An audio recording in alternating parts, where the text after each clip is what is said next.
नमस्कार, बहुत स्वागत है आप सबका। मैं पुनीत पाठक और आप देख रहे हैं मध्य प्रदेश की बात। दमोह में उपचुनाव होना है, तारीखें आ चुकी हैं और इसको लेकर भाजपा कांग्रेस की तैयारी जमीन पर साफ साफ दिखने लगी है। कांग्रेस और भाजपा के उम्मीदवार पर्चे दाखिल कर चुके हैं। शक्ति प्रदर्शन का दौर जारी है और इस बीच दोनों दलों ने अगले 15 दिनों में स्टार प्रचारकों की सूची जारी कर नेताओं की जिम्मेदारी तय कर दी। लेकिन भाजपा के स्टार प्रचारकों की सूची में ज्योतिरादित्य सिंधिया का नाम 10वें नंबर पर है और कांग्रेस को बैठे बिठाए इससे भाजपा और कांग्रेस के मुताबिक भाजपा ने सिंधिया को 10 नंबरी बना दिया। इस पर भाजपा बार बार कह रही है, सिंधिया की चिंता छोड़ें, अपनी पार्टी को संभालें। आखिर सिंधिया के बहाने भाजपा पर बार बार निशाना क्यों साध रही कांग्रेस पार्टी, इस पर बहस करेंगे। पहले दोनों तरफ के रिएक्शन दिखाने वाली रिपोर्ट देखिए।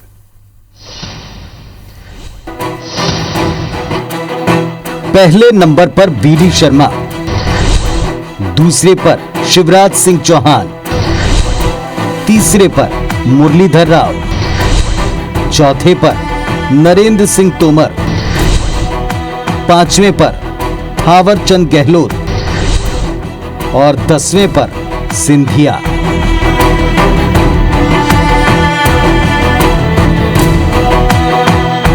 दरअसल यही वो नंबर और यही वो नाम है जिस पर कांग्रेस बेचैन है। असल में कांग्रेस को बड़े दिनों के बाद मौका मिला है सिंधिया और बीजेपी को घेरने का।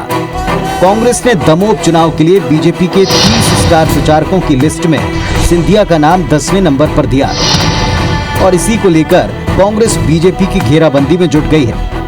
कांग्रेस नेताओं ने एक के बाद एक ट्वीट कर कहा कि कांग्रेस में रहते सिंधिया दूसरे तीसरे नंबर पर थे, लेकिन बीजेपी में जाते ही सिंधिया को 10 नंबरी बना दिया गया। कांग्रेस नेता नरेंद्र सलूजा ने ट्वीट कर बीजेपी से पूछा कि इससे पहले भी उपचुनाव में बतौर स्टार प्रचारक उन्हें 10वें नंबर पर ही जगह दी थी, लेकिन आखिर बीजेपी सिंधिया को ही क्यों 10 नंबरी बनाना चाहती है। दमोह उपचुनाव को लेकर भारतीय जनता पार्टी के आज स्टार प्रचारकों की सूची जारी हुई। बड़े आश्चर्य की बात है कि उसके अंदर सिंधिया जी का नाम कैलाश वर्गीय के बाद 10वें नंबर पर शामिल किया गया। सिंधिया जी खुद को बहुत बड़ा नेता बताते हैं। उन्होंने तो भारतीय जनता पार्टी की सरकार बनाने में अहम भूमिका अदा करी। पता नहीं भाजपा उन्हें बार बार क्यों 10 नंबरी बना देती है। आखिर भाजपा कब तक उनका सम्मान करती रहेगी। सिंधिया के जरिए कांग्रेस के हमले बीजेपी पर बढ़ते जा रहे हैं। कांग्रेस की कोशिश है कि सिंधिया और बीजेपी के बीच अंदर ही अंदर जो घमासान है वो खुलकर बाहर आ सके, दरार बढ़े, जिसका फायदा कांग्रेस उठाए। हालांकि पहला मौका नहीं जब कांग्रेस और उनके बड़े नेताओं ने सिंधिया के नाम पर बीजेपी की लीडरशिप की खिंचाई की हो। दिग्विजय सिंह ने हाल ही में बीजेपी पर सिंधिया को महाराज से भाई साहब बनाने पर घेरा था। अब उन्हें भाजपा ने महाराज से भाई साहब बना दो। भाई साहब आइए, भाई साहब आइए, भाई साहब। अब जो कांग्रेस महाराज को महाराज बनाए रखा, भाजपा ने 1 साल में महाराज को भाई साहब बना दिया। बीजेपी नेताओं ने जरूर इसका तगड़ा जवाब कांग्रेस नेताओं और दिग्विजय सिंह को दिया, लेकिन कांग्रेस सिंधिया के दिए जख्मों से उबर नहीं पा रही है। इसीलिए भी कांग्रेस पार्टी बीजेपी में सिंधिया की हर गतिविधि पर बारीक नजर बनाए हुए है। बहरहाल कांग्रेस के हमलों का जवाब गृह मंत्री नरोत्तम मिश्रा ने दिया। मानी सिंधिया जी राष्ट्रीय नेता है, पश्चिम बंगाल में उनको स्टार प्रचारक बनाया है। ये कांग्रेस को नहीं दिखा होगा। ये नहीं दिखा कांग्रेस को कि मध्य प्रदेश का एक भी नेता इन 5 राज्यों में स्टार प्रचारक की सूची में नहीं है। कमलनाथ क्यों नहीं है, दिग्विजय क्यों नहीं है, बाकी लोग क्यों नहीं है, लेकिन सिंधिया जी दिख रहे हैं उनको, क्योंकि वो जानते हैं कि सिंधिया जी उन्हें सोते में भी दिखते हैं, ख्वाब में भी सिंधिया जी दिखते हैं। दरअसल कांग्रेस दमोह के दंगल को जीतने के लिए एक बार फिर सिंधिया को टारगेट करना चाहती है। कांग्रेस की कोशिश है कि सिंधिया के जरिए बीजेपी का गणित बिगाड़ा जाए।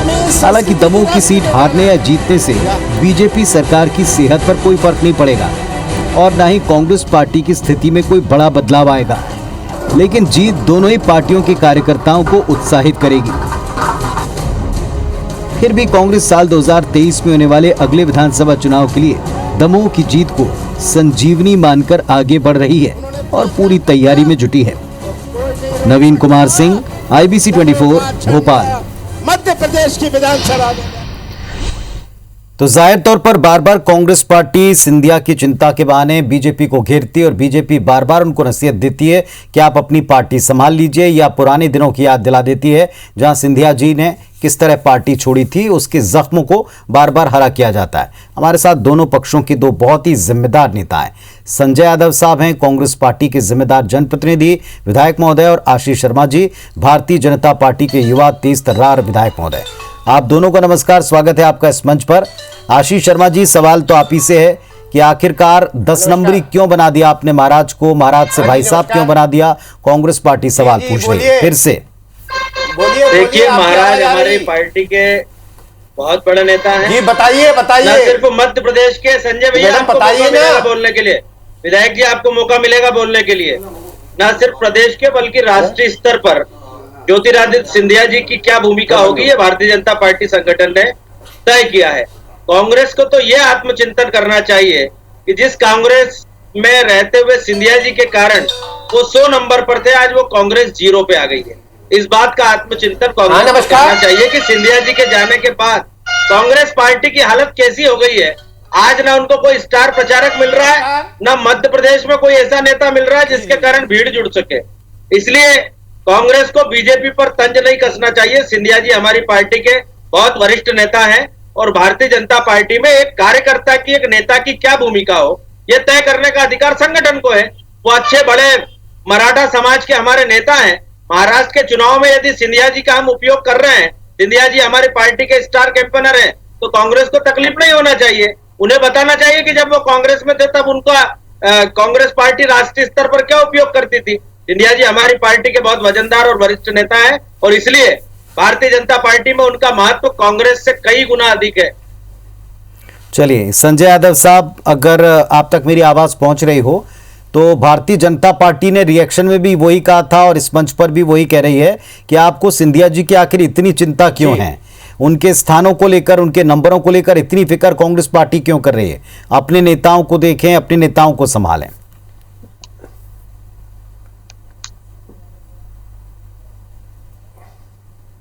देखिए, हमारे नेता तो संभले हुए हैं। दिक्कत इस बात की होती, बड़ा दुख होता है कि जब आशीष भाई बोल रहे थे सिंधिया हमारे वरिष्ठ नेता हैं। सिंधिया जी भारतीय जनता पार्टी में वरिष्ठ नेता कब से हो गए? और आशीष जी बोल रहे थे कि केंद्र में कांग्रेस ने क्या जवाबदारी देके रखी रही। केंद्र में सिंधिया जी केंद्रीय राज्य मंत्री थे, राष्ट्रीय महासचिव थे अखिल भारतीय कांग्रेस कमेटी के, प्रभारी थे उत्तर प्रदेश के। तो सिंधिया जी के पास कांग्रेस में एक बहुत बड़े देश के नेता थे। अभी तो इन्होंने क्षेत्र का नेता बना दिया उनको। उनकी इतनी बुरी हालत करके रखी है कि 1 साल हो गए फड़फड़ा रहे, न मंत्रिमंडल में स्थान दिया कहीं। बड़े मुश्किल में जब याद आती है तब इनको कैंपेनर रखते हैं। इनको ये लग रहा कि अब सिंधिया की इनको आवश्यकता नहीं है। तो सिंधिया जी की जब बेइज्जती होती है तो हम लोग को भी थोड़ा सा खराब लगता है कि बेचारे हमारे यहाँ से गए महाराज और वहां जाके क्या हाल हो गए महाराज के। तो थोड़ी दया तो आती है क्योंकि हमारे तो थे वो। अब हमारा आदमी कोई कहीं चला जाए और उसको दुखी किस मन से दुखित कर रहे हैं भारतीय जनता पार्टी वाले, या उनके लोग भी विधानसभा में किस तरह से दुखी हैं। किसी की सुनवाई नहीं, किसी की चल नहीं रही, किसी की कोई सुन नहीं रहा। तो बड़े बुरे हाल है सिंधिया जी की। ये भारतीय जनता पार्टी की संस्कृति है कि अपना काम निकाल के निपटाना का काम भारतीय जनता पार्टी से सीखे कोई भी कि किस तरह से निपटाया जाता है।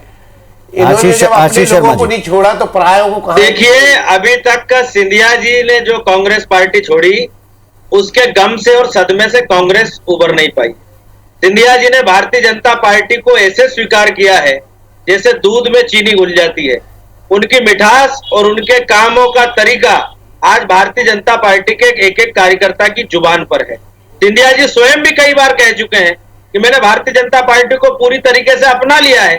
कई बार इन्होंने प्रलोभन भी दिया, इनके नेताओं ने भी कहा, लेकिन अब कांग्रेस के रास्ते सिंधिया जी के लिए हमेशा के लिए बंद हो चुके हैं। वो भारतीय जनता पार्टी के परिवार के बहुत जिम्मेदार सदस्य हैं और जब भारतीय जनता पार्टी में कोई भी कार्यकर्ता हो, कोई भी नेता हो, उसका कार्यकर्ता के रूप में जो भूमिका रहती वो कभी खत्म नहीं होती। इसलिए जब उन्होंने भारतीय जनता पार्टी के कार्यकर्ता होना स्वीकार कर लिया तो अब पार्टी जो जिम्मेदारी देगी उसको वो ईमानदारी से निभाएंगे, निभा रहे हैं। जी संजय भैया। आशीष आप भाई, अपनी पार्टी के नेताओं की चिंता कर लो, कहां जा रहे हैं अभी। और आशीष भाई, और कई लोग जाने भाई, वाले हैं कांग्रेस मेरी बात सुनो। आशीष भैया आप हाँ बोलिए संजय भैया। सुन तो लो आशीष भैया, आप सुन तो लो मेरी बात। एक आपने कहा कि सिंधिया जी ने भारतीय जनता पार्टी को अपना लिया।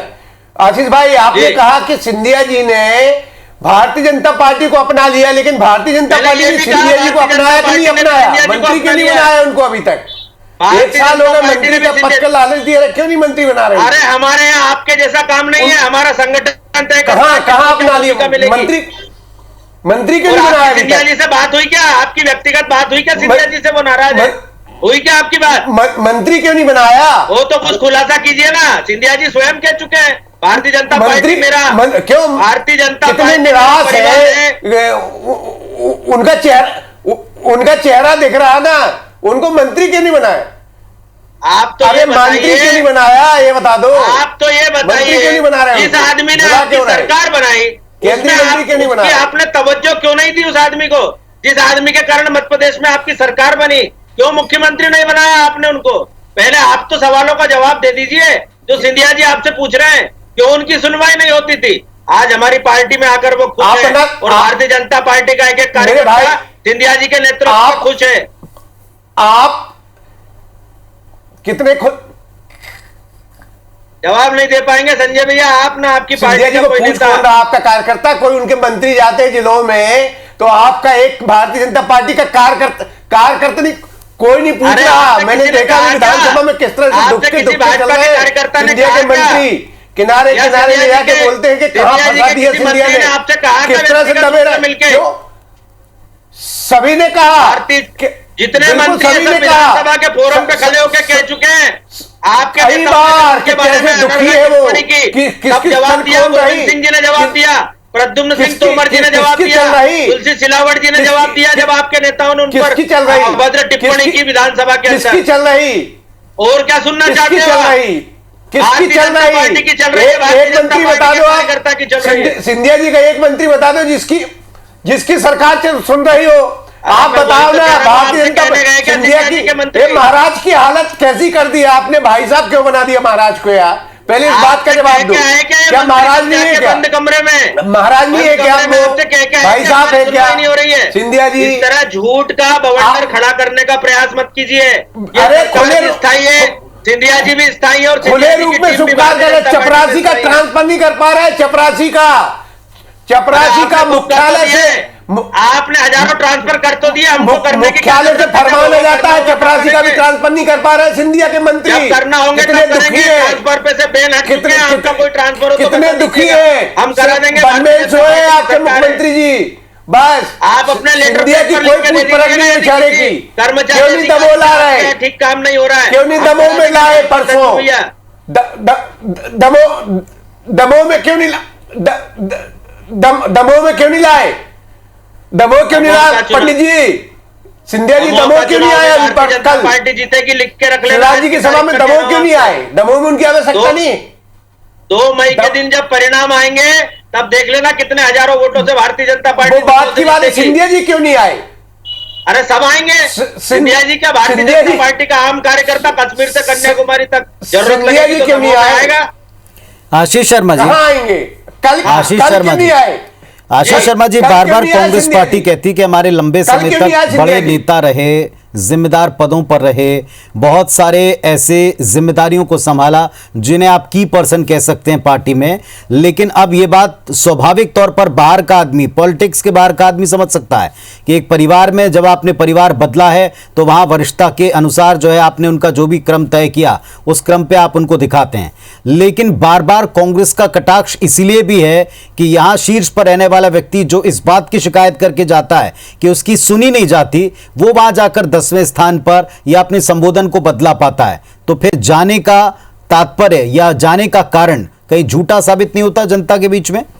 देखिए, सिंधिया जी कांग्रेस में कभी शीर्ष पे नहीं रहे, मध्य प्रदेश की राजनीति में तो रहे ही नहीं। अगर होते, उनकी बात सुनी जाती तो वो क्यों चले जाते?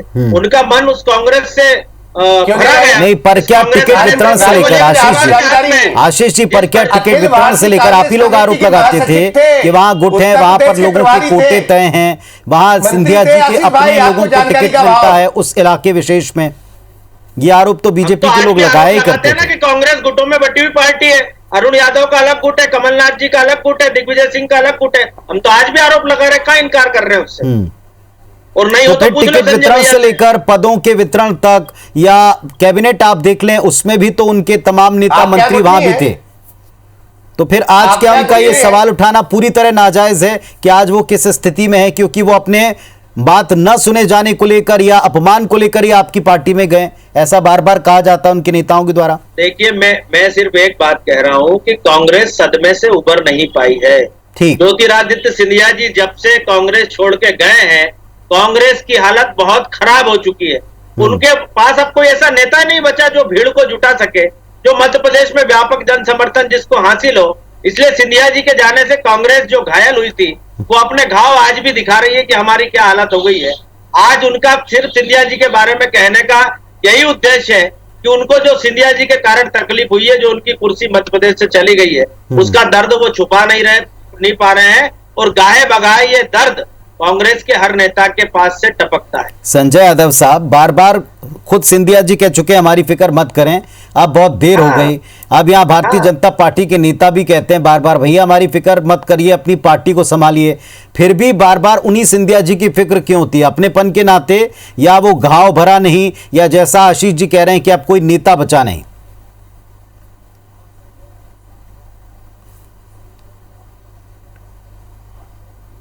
नहीं, देखिए, नेताओं में कांग्रेस की कमी नहीं है। बहुत लोग आए, बहुत चले गए।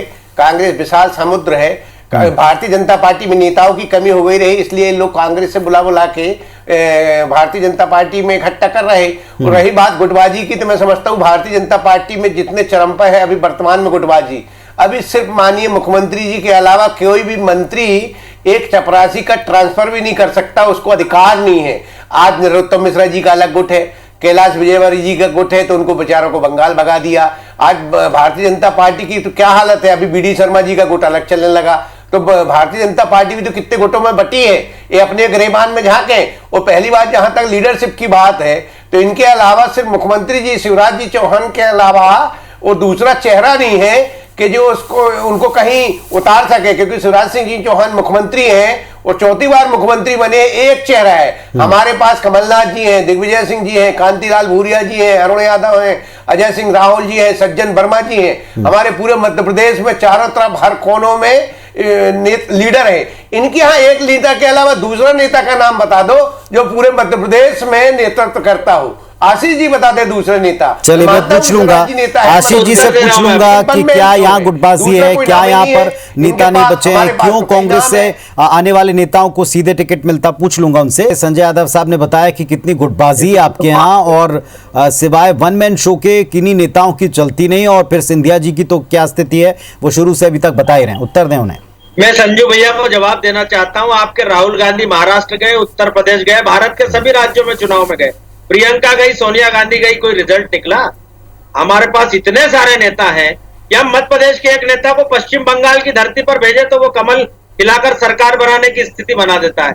हमारे पास नरोत्तम मिश्रा जी जैसे, हमारे पास कई सारे मध्य प्रदेश के अंदर ऐसे नेता हैं जो अभी विभिन्न राज्यों में भारतीय जनता पार्टी का चुनाव प्रचार कर रहे हैं और वहां से भारतीय जनता पार्टी के पक्ष में परिणाम निकाल के बताएंगे। कश्मीर से कन्याकुमारी तक भारतीय जनता पार्टी के पास ऐसे हजारों लाखों नेता और कार्यकर्ता हैं जिन्हें किसी भी, जहां पर वो भाषा नहीं जानते, बोली नहीं जानते, वहां की संस्कृति नहीं जानते, वहां भी भेज दिया जाए तो भारतीय जनता पार्टी का कमल खिलाने की क्षमता रखते हैं। आपके पास ऐसे कितने नेता हैं, जरा मुझे बताइए। आपका राष्ट्रीय नेतृत्व फेल हो गया है विभिन्न राज्यों में, उनको मंदिर मंदिर, मस्जिद मस्जिद जाना पड़ रहा है, गंगा जी में स्नान करना पड़ रहा है, फिर भी सरकार नहीं बना पा रहे। और हमारे इतने सारे नेता मध्य प्रदेश राज्य से गए जो इन राज्यों में सरकार बनाएंगे, देख लीजिएगा। आशीष भाई सुनो। हाँ, बोलिए संजय भैया। आशीष जी बोलिए। एक बात बताओ मुझे, ये आपने इनके क्या हाल करके रखे? राजेंद्र शुक्ला जी, अजय बिश्नोई जी, राजेंद्र शुक्ला जी, नागेंद्र सिंह जी, केदार शुक्ला जी, संजय पाठक जी, इतने सीनियर, इनके क्या हाल बना के रखे हैं। ये फड़फड़ा रहे बेचारे, इनकी क्या स्थिति करके रख दी आपने। इनको कहीं का नहीं छोड़ा आपने सिंधिया के चक्कर में, सिंधिया के लोगों को बनाने के चक्कर में ये कहां चले गए। इनको सबको अडवाणी बना रहे क्या आप? इनको सबको अडवाणी बना रहे, इनको सबको अडवाणी बना रहे क्या आप? रामपाल सिंह जी, हमारे यहाँ व्यक्तिगत राजनीति का कोई विषय नहीं होता। हमारा एकमात्र लक्ष्य मध्य प्रदेश की 8 मंत्री क्यों नहीं बनाया करना। मंत्री क्यों नहीं बनाया? देखिए मंत्री कितने लोग मंत्री क्यों नहीं बनाया? और ये मुख्यमंत्री जी का अधिकार है, लेकिन इनको मंत्री क्यों नहीं बनाया? तो भाजपा के अजय बिश्नोई जी को मंत्री क्यों नहीं बनाया? महत्वपूर्ण होंगे मंत्री, अपनी सीमाएं। सिंधिया के चक्कर में इनको आपने अपने वालों को कहां बिठा दिया, अडवाणी बना दिया सबको आपने। संजय जी एक सवाल मेरा, इनको क्यों नहीं बना रहे? संजय जी एक सवाल मेरा है, सिंधिया जी की चिंता का कारण तो आपने बता दिया कि आपके अपने हैं, लंबे समय तक पार्टी के साथ रहे। ये घूम फिर के बार बार बीजेपी में हाशिए पर गए नेताओं जिनके बारे में आप बात कर रहे हैं, उनकी चिंता करने लगती तो ये राजनीतिक सौहार्द है या ये भी पुराने साथी हैं?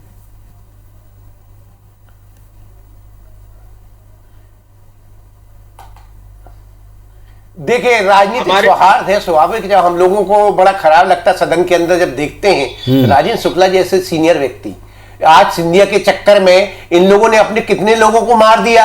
आपने सरकार बनाने के चक्कर में आपने कितने लोगों को अडवाणी जी बना दिया।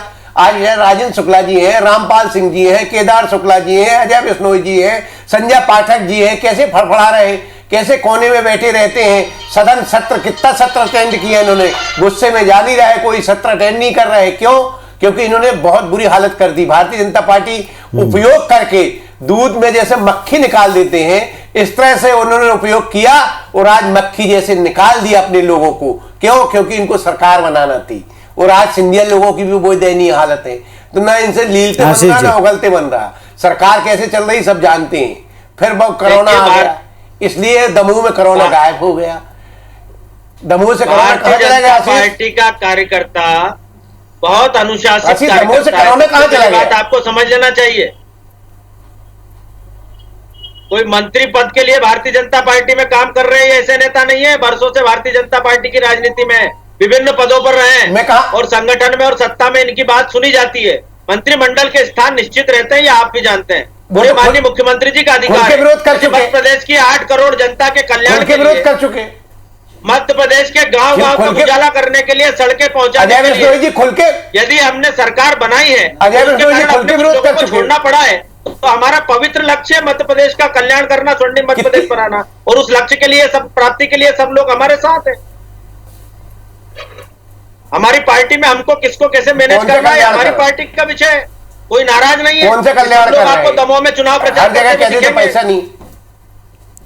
संजय यादव साहब, एक सवाल और जहन में, ज्यादा चिंता किन लोगों की होती है जो आपको छोड़कर गए हैं, अभी तो टिकट पा गए हैं, मंत्रिमंडल में स्थान पा गए हैं, सिंधिया ग्रुप या सिंधिया केमा या सिंधिया जी के समर्थक आप कह लें, उनकी ज्यादा फिक्र आपको होती है? बीजेपी में सीनियर जो तथाकथित कारणों से आज शिकायतें करते हैं और सुनी नहीं जा रही, आपके मुताबिक किन की ज्यादा चिंता है?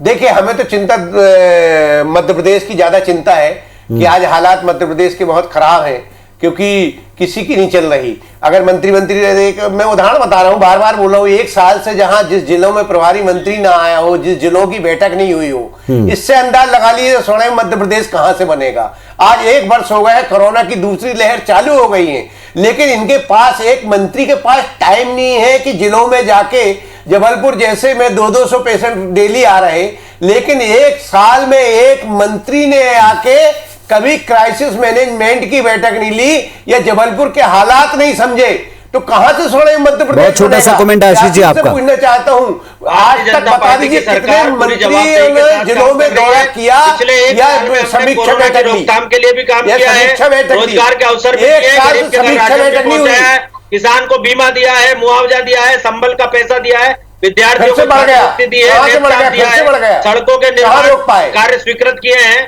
अरे इसलिए कहाँ रोक पाए? गेहूं का उत्पादन चलिए, तो करना है। ये किसान के चिंता गेहूं और का ये उत्पादन फिक्र करना है, सब काम ये तो चिंता कर और रहे ये हैं। फिक्र ये कैसे जताती काम है कर कि रहे हैं? कांग्रेस बंदे पार्टी का बार ट्रांसफर हो तो बार बता इस दीजिए, मुद्दे काम को क्या न करने केवल का इस काम कर उपचुनाव में बल्कि आगे भी उठाती रहेगी, ताकि जनता को याद रहे कि ये उपचुनाव क्यों रहे, जनता को याद रहे कि सिंधिया जी और उनके समर्थक वहां जाने के बाद में आज कांग्रेस के मुताबिक या जो स्थितियां दिख रही हैं उसके मुताबिक कहां और किस स्थान के ऊपर है। लेकिन क्या जनता के लिए वाकई बात मैटर करती है? क्या जनता वाकई इस बात को सोच में रखकर, ध्यान में रखकर वोट करती है? एक उपचुनाव पहले हो चुके हैं, अब एक सीट पर उपचुनाव हो रहे हैं, इसमें भी स्पष्ट हो जाएगा। बहुत शुक्रिया आप दोनों का जुड़ने के लिए, धन्यवाद, नमस्कार।